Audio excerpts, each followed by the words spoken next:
سلام، من روزیتا هستم. به آشپزخونه من خوش اومدید.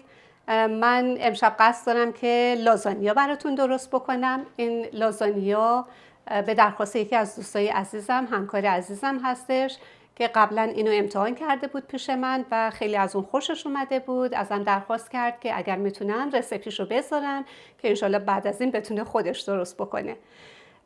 این لازانیایی که من درست میکنم از 2 سس استفاده میشه. یکی سس گوشت و سس قرمز هستش که از رب گوجه فرنگی و پوره گوجه فرنگی درش استفاده میشه و همینطور یه سس سفید داره که از شیر، کره و آرد هست. سس سفید رو بهش سس بشامل هم گفته میشه. لازانیایی که استفاده میشه لازانیای تازه هست. این لازانیا رو شما میتونین از سوپرمارکت ها توی قسمتی که یخچالای به اصطلاح اسپاگتی و لازانیا هست پیدا بکنید. ولی اگر که بخواین میتونین که از لازانیاهای خشکم استفاده بکنین. شکل و شمایلشون به این صورت هستش، جعبه ها و روی اونها نوشته شده که اوون ردی. مزیتی که این 2 لازانیا داره این هستش که دیگه شما احتیاج به پختن لازانیا ندارین و میتونین به همین صورت بدون اینکه احتیاج به بویل کردن آب و بعد جوشوندنش داشته باشین میتونین به اصطلاح ورقه اینو توی ظرفتون بچینین و استفاده بکنین. من از سبزیجات هم اینجا استفاده میکنم. سبزی که من اینجا استفاده میکنم کدو هستش. آپشن‌های مختلفی میتونه باشه. به نظر من بهترین آپشن میتونه کدو و یا قارچ باشه، ولی مسئله مهم این هستش که هر سبزی که استفاده میشه بهتره که رنده بشه، به خاطر اینکه سس گوشت هست و نمیخوایم که وجود اون سبزی ها غالب بشه به گوشت. به خاطر همین برای مثال من کدویی که استفاده میکنم و رنده میکنم و بعد به مایه گوشتی اضافه میکنم. به هر حال اگر موافق باشیم مرحله به مرحله جلو میریم و در بینش هم من توضیحات دیگه رو میدم.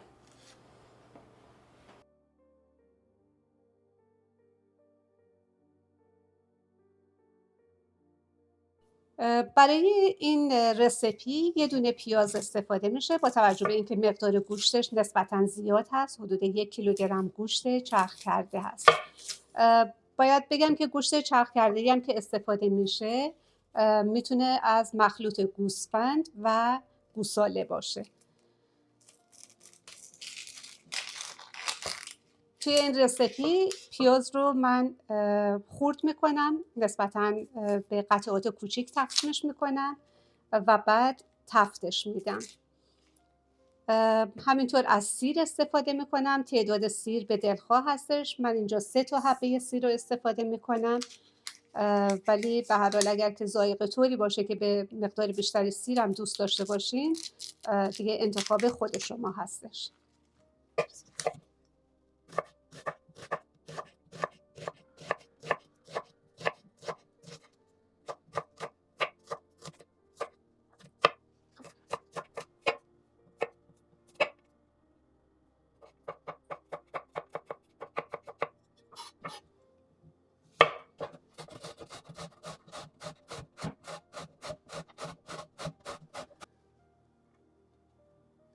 خب همونطور که گفتم از سبزیجات مختلف میشه استفاده که اگر احیانا دوست دارین که قارچ استفاده بکنین، توصیه من این هستش که قارچ رو هم خیلی ریز خورد بکنین، نه اینکه به صورت اسلایس باشه. خب من توی این مرحله گوشت رو سرخ میکنم. برای این سرخ کردن گوشت اصلا هیچ احتیاجی نیست که روغن استفاده بشه، به خاطر اینکه به هر حال غذای لازانیا یه غذای چربی هستش به خاطر وجود پنیرهای مختلفی که داره. روی همین حساب اونجایی که ممکن باشه سعی میکنیم که مقدار روغن اضافی بهش اضافه نکنیم. این گوشت کاملا باید سرخ بشه، رنگش برمیگرده، قهوه‌ای میشه. وقتی که گوشت رنگش برگشت من سبزیجات رو یکی یکی بهش اضافه میکنم. گوشت الان کاملا سرخ شده. من توی این مرحله پیاز رو اضافه میکنم و باز با پیاز شروع میکنم به هم زدن تا زمانی که پیاز سبک بشه. توی این مرحله یکم هم نمک و فلفل به مخلوط اضافه میکنم.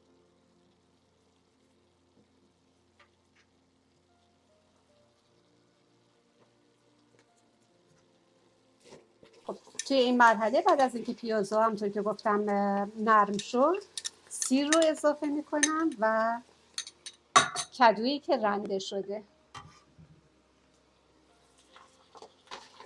باز دوباره یکم روی حرارت باقی میمونه تا کدو هم آبش کاملا تبخیر بشه و بعد شروع میکنم به اضافه کردن رب گوجه و پوره گوجه فرنگی و همینطور سس پاستا. توی این مرحله رب گوجه فرنگی رو اضافه میکنم و کاملا مخلوط میکنم تا رنگ قرمزش با گوشت یک نواخت بشه.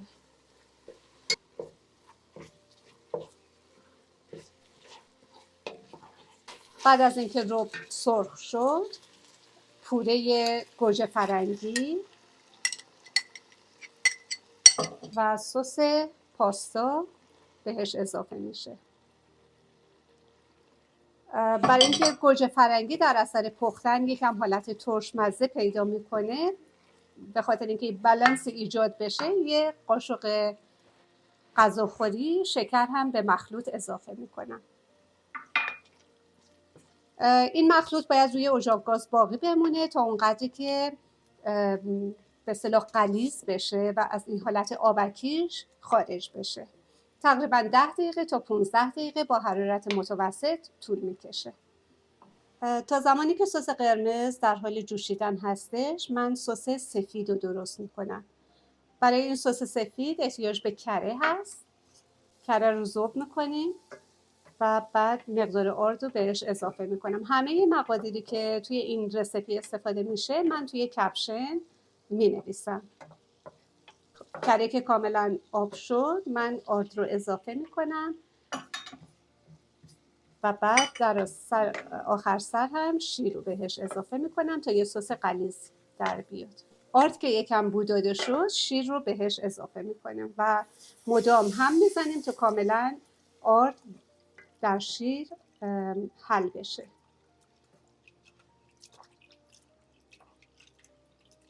این سس باید اونقدر بجوشه که حالت کرم مانند پیدا بکنه. چون هر دو تا سس الان آماده شد، ببین غلظت به این صورت، البته این یکم که سرد بشه بازم غلیظ‌تر میشه. سس گوشتمونم تقریبا 10 دقیقه است که الان داره میجوشه، آب اونم کاملا تبخیر شده. من دیگه همه این مواد رو کنار هم میذارم و شروع میکنیم به اسمبل کردن لازانیا. خب تقریبا تمام مواد آماده هستش. تنها چیزی که باقی مونده این هستش که من سبزی‌های خشک رو به گوشت اضافه بکنم. اورگانو دارم یا آبیشن و ریحون خشک شده یا بیزل. هر دوتا رو به گوشت اضافه میکنم و هم میزنیم. الان موقع اسمبلی کردن میرسه. اول از همه ظرفی که دارم مناسب این متریالی هستش که میخوام استفاده بکنم، با یکم اسپری روغن یا با همون روغن معمولی و برس دیواره هاشو و تهش رو چرب میکنم.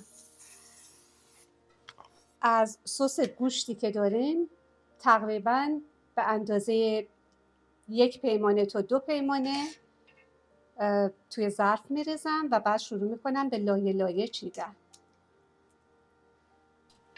سعی میکنم که تمام ته ظرف رو بگیره که در حقیقت لایه های لازانیا روی گوشت قرار بگیرن. در مرحله بعدی برگه های لازانیا رو میچینم. اگر که روی همدیگه هم به اصطلاح اورلپ بشه و روی هم قرار بگیره هیچ اشکالی نداره. و سعی میکنم که به دیواره ها خیلی نچسبه، به خاطر اینکه خیلی برشته میشه. بعد از اون دوباره یه لایه گوشت میریزم و مثل سری قبلی کاملا پخشش میکنم. مرحله بعدی اضافه کردن سس بشامل یا سس سفید هستش.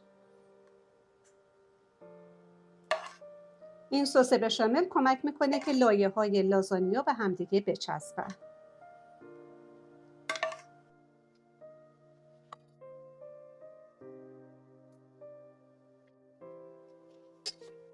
مرحله بعدی اضافه کردن یه لایه دیگه از لازانیا هستش و به همین ترتیب این کار رو ادامه میدیم تا لایه دومم با سس گوشت و همینطور سس بشامل پوشیده بشه و لایه آخرش یکم متفاوتی که من اونو بعد از اتمام این مرحله بهتون میگم. این مرحله هم انجام شد و حالا لایه آخر لازانیا رو میچینیم. آخرین لایه هم همونطور که گفتم گوشت هست که اونو کاملا روی برگه های آخر لازانیا سعی میکنم که پوششش بدم. و مرحله آخر اضافه کردن پنیر هستش، پنیر پارمیزان و همینطور پنیر موزارلا. اول من پنیر موزارلا رو میریزم. اضافه کردن پنیر هم باز سلیقه‌ای هستش، میتونین لابلای لایه ها هم بریزین ولی خب اون خیلی سنگین‌تر و چرب‌ترش میکنه. به هر حال اون ذائقه خود شما و سلیقه شما هستش. یه کوچولو پنیر پارمیزان اضافه میکنم. پنیر پارمیزان کمک میکنه که رنگ طلایی بسیار خوشگلی رو بعد از پخت کامل به رویه لازانیا بده.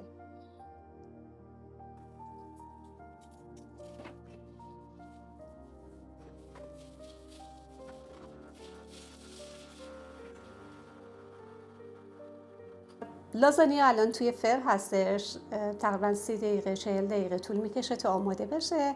من فکر کردم که توی همین مدت زمان یه سالاد میوه خیلی خوشمزه هم درست بکنم. با توجه به اینکه لازانیا غذای سنگینی هستش، یه دسری مثل میوه های تازه خیلی کمک به هضمش میکنه. من میتونم بگم که هر میوه‌ای که توی یخچال بود رو برداشتم، ولی قانون خاصی نداره. مخلوطی از میوه ها هستش، سعی میکنم که به هر حال اندازه‌ای که دارن اندازه ریزی باشه، مثل این آناناس که سعی کردم که خوردش بکنم و کوچیک باشه قسمتاش. بلوبری هست، توت فرنگی هست که الان خوردش میکنم، کیوی، انگور که با توجه به سایزش باز ترجیح میدم که نصف بکنم و همینطور نارنگی که پوستشو میگیرم و به هر حال قاشقاش همراه با میوه‌های دیگه میذارم. برای سس هم از آب لیمو ترش استفاده میکنم، همینطور پوستش رو هم رنده میکنم و داخل میوه ها میریزم و یک کوچولو هم عسل بهش اضافه میکنم در حد 1-2 قاشق غذاخوری. همه اینا رو با هم دیگه مخلوط میکنم، توی یخچال میذارم تا خنک بشه. زمانی که غذا رو سرو کردیم این مخلوط هم، این دسر مانند هم آماده هستش و میتونیم که میل بکنیم. خب میوه ها رو قاچ زدم. برای این سالاد میوه خیلی سریع یه سس کوچولو هم درست میکنیم. لیمو ترش تازه، آبش رو میگیرم و به وسیله رنده نصف لیمویی که دارم و پوستش رو روی میوه ها رنده میکنم. میبینید که این زست لیمو هستش در حقیقت. به میوه ها اضافه میکنم و بعد آب لیمو ترش رو با تقریبا 2 قاشق غذاخوری عسل مخلوط میکنم و روی میوه ها میریزم.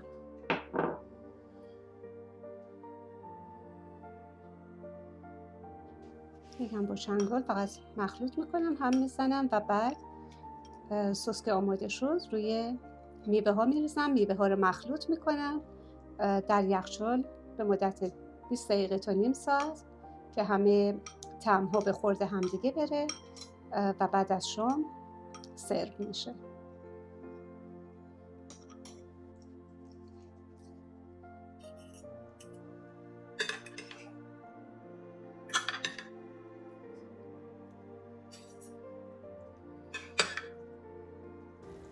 الان 30 دقیقه گذشته، داخل فر 375 درجه بود. من فویلش رو بر میدارم، دوباره بر میگردونم داخل آون و به مدت 15 دقیقه دیگه اجازه میدم که روش هم کاملا طلایی بشه.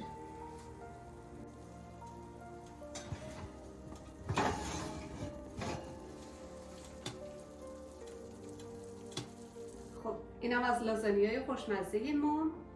من یه تیکش رو گذاشتم توی بشقاب که ببینین چقدر خوش آب و رنگ شده و دیگه بعد از این سرو کردن لازانیا ما میتونیم که سالاد میوه‌مون هم سرو بکنیم. روزیتا جون یه سوال، ما میتونیم اینو روز قبل آماده کنیم و بعد بذاریم تو فر یا؟ سوال خیلی خوبی کردی فایزه جون. بله میتونی این کارو بکنی، میتونی تا آخرین مرحله پیش بری و فردای اون توی فر قرارش بدی. فقط نکته‌ای که داری این هستش که برای اینکه از یخچال بیرونش میاری و دماش سرده، بهتره که ممکنه 10 دقیقه یا 15 دقیقه بیشتر زمان لازم باشه که توی فر بذاریش.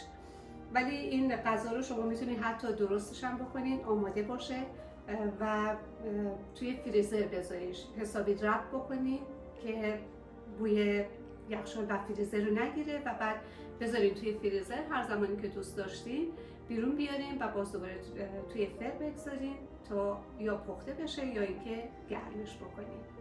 امیدوارم که از این رسیپی خوشتون اومده باشه. اگر که دوست داشتین خیلی متشکر میشم که لایک بکنین و سابسکرایب. به امید دیدار تا هفته آینده که با یه رسیپی جدید باشم.